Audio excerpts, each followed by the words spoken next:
Welcome back to How To For You, and today I'm going to show you how to wash your hands. Especially nowadays, it's important to know how to do this right. Now notice I said wash your hands, not hand, because it's kind of hard to work up a good lather one-handed.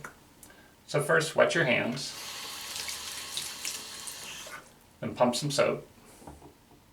No need to go overboard. You're just washing your hands, not disinfecting your whole body. Then start working those hands together until you start seeing some suds. Make sure you're getting between the fingers, get the palms, your thumbs, back of your hands, even your wrists. Do this for about 20 seconds. You can pretend you're a villain in a movie, planning a dastardly plot to make it a little more exciting. I just wouldn't laugh madly, especially if you're in a public bathroom. Or you can sing a song to yourself like Everybody Wang Chung Tonight. And give your hands a good rinse.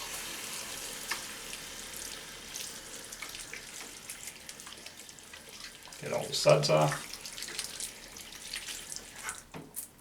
Then dry them with a clean towel, and you're done.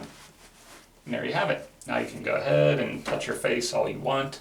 That is, at least until you touch something else.